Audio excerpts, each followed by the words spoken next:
Olá, bom dia, bom dia. Cheguei aqui atrasado uns segundinhos aí, mas tô aqui, uns minutos, né? Passaram-se 2 minutos já do nosso horário.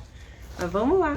Hoje nós temos a leitura do livro do Provérbio, capítulo 7. Isso mesmo?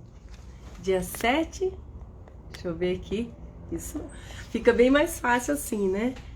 Oi, Ali, bom dia. Tudo bom? Oi, Luzia, a Lourdes. Gente do céu, ontem passei mal, viu? Fazia tempo que não me dava uma gripe tão forte assim. Fiquei de cama mesmo, fiquei deitada, não conseguia levantar, não tinha força.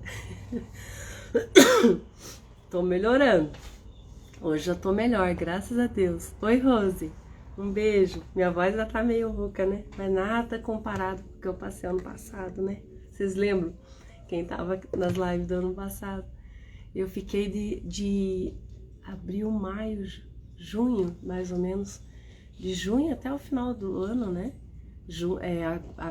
Foi 2 meses depois que eu fiz a cirurgia que atacou a tireoide e eu fiquei totalmente sem voz.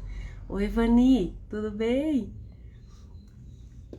Então, quando me dá essa dor de garganta, já me dá uma aflição, já lembro do período que eu passei. Mas é só uma fase, né? Tudo passa, tudo passa. A gente não pode lidar com fase como se fosse fato, né? Às vezes a gente se desespera com uma situação ruim e esquece que ela vai passar, é só uma fase. O fato é aquilo que a gente não tem como mudar, né? Aí é uma fatalidade, não tem como mudar, mas uma fase ela passa, então vamos passar numa boa. E eu tava pensando, observando hoje, como eu já tenho mais facilidade em parar. Antes, obrigada. É a Manuela que tá ali? MF? Saboria? É isso? Me diz aí seu nome, por favor. E antes eu ficava mais doente de ficar doente, sabe? De ficar parada, não suportava ficar parada. Hoje eu já tô aprendendo mais. A Marta! Ô Marta, um beijo pra você. Oi Camila, bom dia. Eu não suportava ficar parada, então a gente precisa parar. Tem hora que a gente tem que fazer, tem que sair correndo e fazer aquilo que tem, mas tem hora também que a gente tem que parar. Esse livro de Provérbios, o livro que Salomão escreveu, e ele também escreveu o livro de Eclesiastes, né? Você já leu o livro de Eclesiastes? É lindo também, muito lindo. Parece um poema, né? E no capítulo 3 ele fala assim, ó, eu vou ler aqui pra você, tá bem na minha... Acabei de pegar aqui agora, ó. Há um tempo para tudo. Para tudo há uma ocasião certa. Há um tempo certo para cada propósito debaixo do céu. Tempo de nascer, tempo de morrer, tempo de plantar e tempo de arrancar o que se plantou. Tempo de matar e tempo de curar. Tempo de derrubar e tempo de construir. Tempo de chorar e tempo de rir. Tempo de prantear e tempo de dançar. Tempo de espalhar pedras e tempo de ajuntá-las. Tempo de abraçar e tempo de conter. Tempo de procurar e tempo de desistir, tempo de guardar e tempo de jogar fora, tempo de rasgar e tempo de costurar, tempo de calar e tempo de falar, tempo de amar e tempo de odiar, tempo de lutar e tempo de viver em paz, né? E às vezes a gente não consegue respeitar os nossos tempos, né? Tem um tempo para cada coisa, tem um tempo de ficar sarado, né? Tem um tempo de ficar parado e a gente precisa viver cada um desses tempos, respeitando os nossos limites, né? E eu tô aprendendo isso agora. Eu sempre fui muito agitada, eu já contei um pouco da história para vocês, né? E esse último ano, Deus permitiu que eu parasse, né? Que eu parasse, aquietasse o meu coração.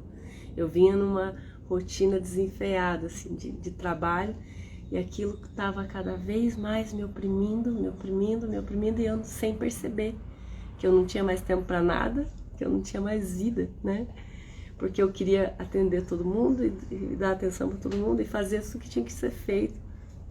E a gente não consegue fazer tudo sozinho, não tem como, por mais que eu tivesse uma equipe toda ali me ajudando, ainda sobrava muita coisa para eu fazer. E sem perceber eu fui deixando a minha vida de lado, né? E fui só vivendo o trabalho, né?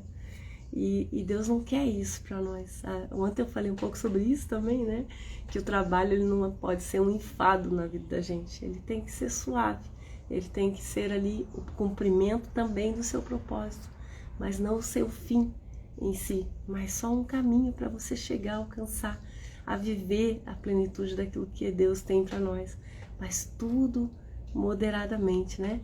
E com todo esse, eu vi assim, com todo esse tempo que eu parei o ano passado, né? Quem acompanhou um pouco aí sabe que eu fiz uma cirurgia retirando o útero, né, em abril, e isso, o meu organismo decaiu muito, porque eu tava com um câncer na tireoide.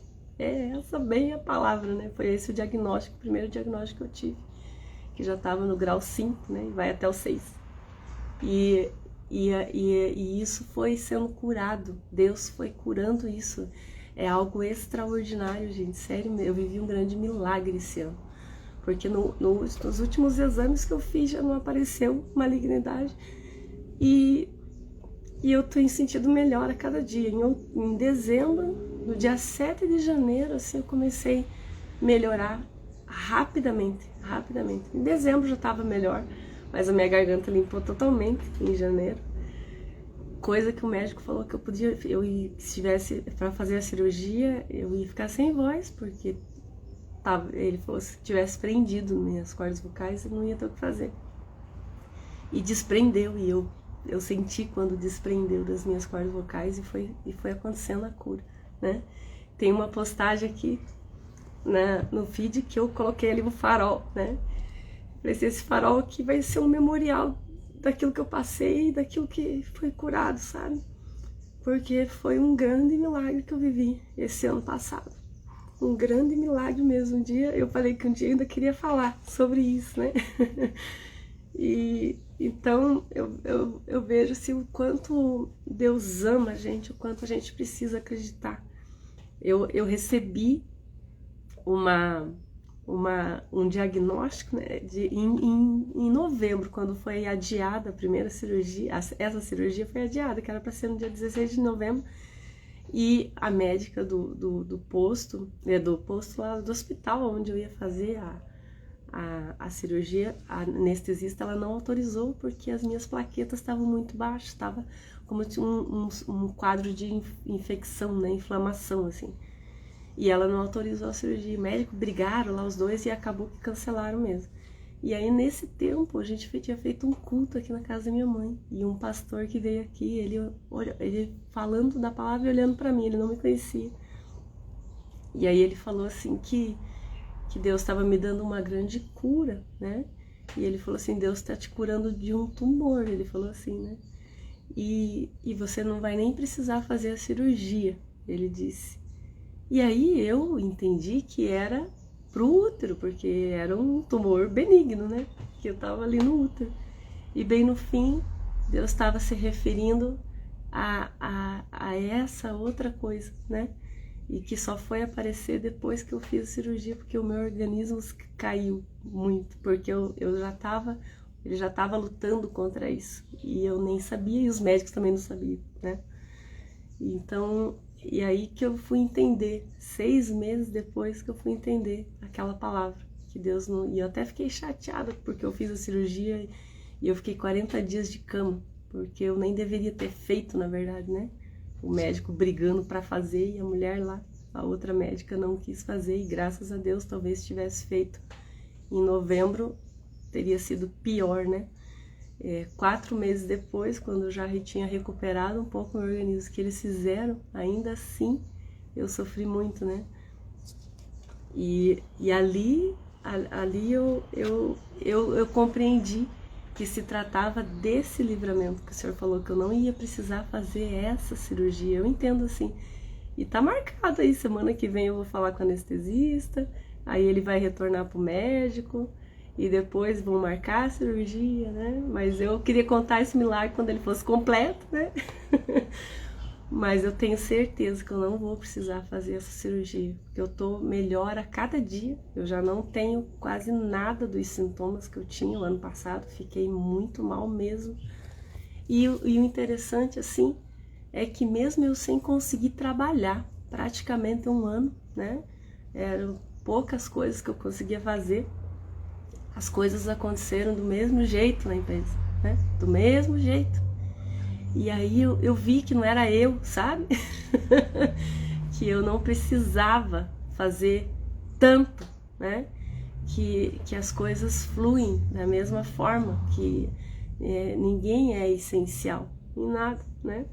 E então Deus me ensinou muito a parar, né? A priorizar aquilo que realmente importa.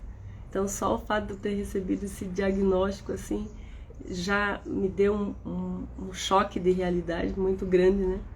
E em dezembro, no segundo exame que eu fiz, já não apareceu malignidade, né? Já tem lá pelo exame só 10% de chance, né? E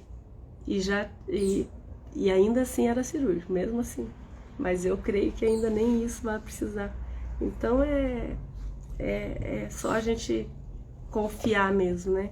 Deus sabe o que faz e com isso tudo Ele transforma a gente. Eu vi assim a diferença em mim, o que eu era o ano passado, né? Para esse ano, né? Eu cresci muito com tudo isso, eu amadureci muito com tudo isso e eu consegui olhar melhor para aquilo que realmente importa, sabe? A vida da gente é muito preciosa e de uma hora para outra ela pode se esvair, né? Não só por isso, né? Mas porque a gente precisa viver com intensidade todos os minutos que a gente tem disponível aí na nossa vida. A gente precisa viver bem, precisa não precisa viver com enfado, né? Deus não fez a gente para viver assim. Deus fez a gente para ser feliz em todos os momentos, né? Em tudo aquilo que a gente fizer. Ele nos fez para ser feliz. Essa é a intenção do coração de Deus, né? Tão simples. Aquilo que a gente quer para nós, Ele também quer. Se a gente quer ser feliz, Ele quer muito que a gente seja. Porque isso alegra o coração dele. Davi escreveu lá no Salmo, né? Que Deus se alegra em realizar o desejo do nosso coração. Ele se alegra quando a gente está feliz. Então, vamos ler? Vamos ler esse capítulo 7 lindo de Provérbios. Ó, até molhei minha Bíblia nova. Ah, meu Deus do céu. Meu filho, obedeça as minhas palavras e no íntimo guarde os meus mandamentos. Obedeça aos meus mandamentos e verá a tua vida e terá a tua vida. Ai, meu Deus. E terá a vida, e você terá a vida. Obedeça os meus mandamentos e você terá a vida. Guarde os meus ensinos como a menina dos seus olhos. Amarre-as aos dedos, escreva na tábua do teu coração. Diga a sabedoria, você é minha irmã. E chame ao entendimento seu parente. Eles o manterão afastado da mulher imoral, da leviana, com suas palavras sedutoras. Da janela da minha casa olhei através da grade e vi entre os inexperientes, no meio dos jovens, um rapaz sem juízo. Ele vinha pela rua próxima à esquina de uma certa mulher, andando em direção à casa dela. Em crepúsculo, o entardecer do dia, chegavam as sombras da noite, crescia a escuridão. A mulher veio então ao seu encontro, vestida como prostituta, cheia de astúcia no coração. Ela é espalhafatosa e provocadora. Ai, dá licença, é bom comigo. Ai, pronto. Seus pés nunca param em casa. Uma hora na rua, outras nas praças, em cada esquina fica à espreita.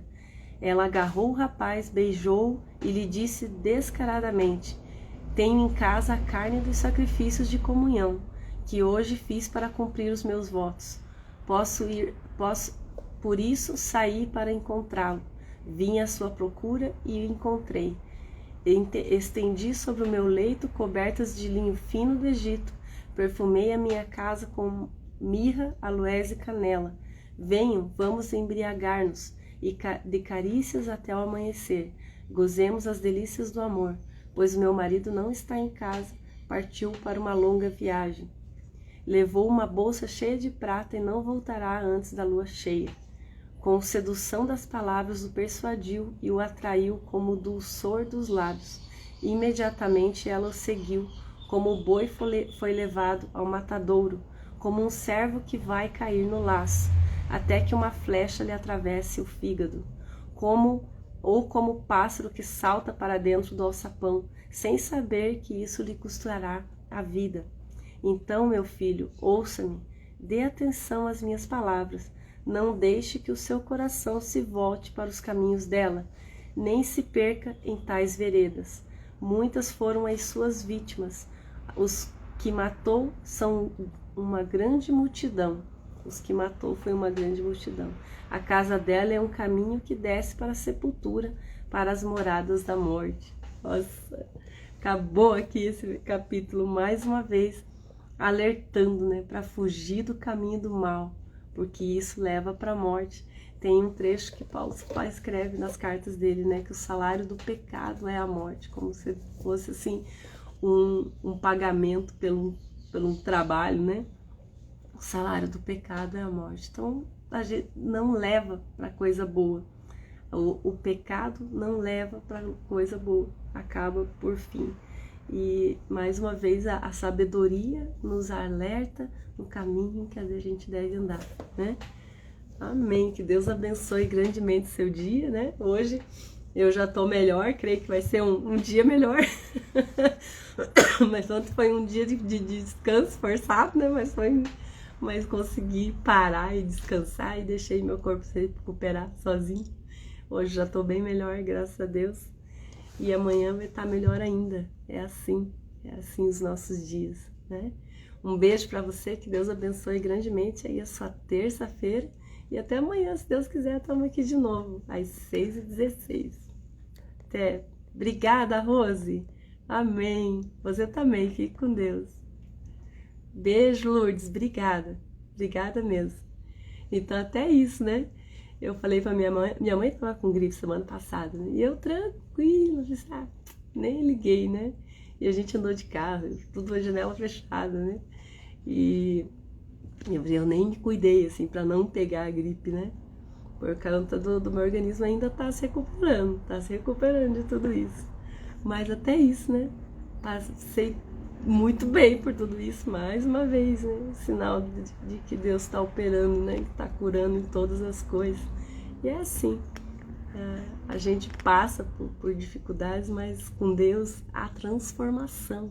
É isso que a gente sempre comenta aqui nesse texto da palavra, que as dificuldades, elas são umas ferramentas de Deus ali para nos transformar. E todas as coisas cooperam para o nosso bem. Eu creio muito nisso, muito, completamente. Todas as coisas cooperam juntamente para o bem daquele que ama a Deus e que anda segundo o seu propósito. É assim que diz esse versículo. Maravilhoso. Então, se a gente está andando de acordo com o propósito de Deus, se a gente ama Ele de todo o coração, tudo que te sucede, tudo, absolutamente tudo, coopera para o teu bem. Né? É assim. A Ali escreveu ali, todas as lives são maravilhosas, mas ontem e hoje foram especiais. Ai, Ali, imagine, ontem eu tava tão mal, eu tava com dor de cabeça, não sei nem o que eu tava falando, né? Mas Deus fala, eu creio nisso. E que de qualquer forma Ele vai nos alimentar com a sua palavra, né? A Rose está dizendo ali fazer o gargarejo com tranchagem. Ah, olha, lá na chácara eu tenho bastante lá. Eu não lembrei, Rose, da tranchagem. Não lembrei, ela é muito boa mesmo, né? A mãe fez um chá de erva doce com mel. Nessas horas é bom de estar na mãe, né? Ontem ela fez canja, gente, que delícia. Ai. Mas a gente vai se recuperando, né? Com cuidado e com amor junto. É isso, Deus é bom demais em tudo. Um beijo pra vocês, gente, muito obrigada pelo carinho, pelo amor de vocês também. Isso é muito especial, que nem eu falei ontem, né? Esse momento é um alimento pra mim, eu fico melhor, né? Depois desse tempo que a gente tem aqui. É tudo de bom, né, Rosa? Tudo de bom. Carinho de mãe é tudo de bom. Beijo, Marta. A Romã eu tenho aqui. Eu lembrei da Romana que ela falou da tranchagem, não tem aqui, mas a Romã eu tenho. Vou fazer um chazinho. Mas esse afônico, assim, é mais do sistema respiratório mesmo, né? Coriza bastante. Mas a garganta tá ótima, graças a Deus, né? Graças a Deus. Nossa, eu nem acredito, assim, do risco que eu passei, assim, de ficar sem voz, né? Totalmente, para sempre, né? Aí a cabeça da gente trabalha um monte, né? Eu falei, meu Deus, será que é por isso que eu fiz curso de Libras uma vez, gente? Não sei nem pra... E nunca usei aquilo pra nada, acho que nem lembro mais nada, né? Eu ficava pensando, eu falei assim, meu Deus, será que foi por isso que eu aprendi curso de Libras? Será que eu vou precisar ainda? Nossa, é muito terrível, né? A mente da gente viaja. E, no entanto, só dele falar ali que já não tem nenhum risco mais de eu perder a voz, você olha, isso já foi, só isso em si, já foi um milagre, né? E eu tava vendo isso, com toda essa gripe, a primeira coisa que me atacava era a garganta, a primeira coisa. E dessa vez nem isso, né? Graças a Deus, curou de verdade. Ai, ai, vou lá, gente, senão nós vamos ficar aqui até as 9 conversando, né? Tão gostoso. Ai, um beijo grande pra você. Deus abençoe grandemente o seu dia. Até amanhã.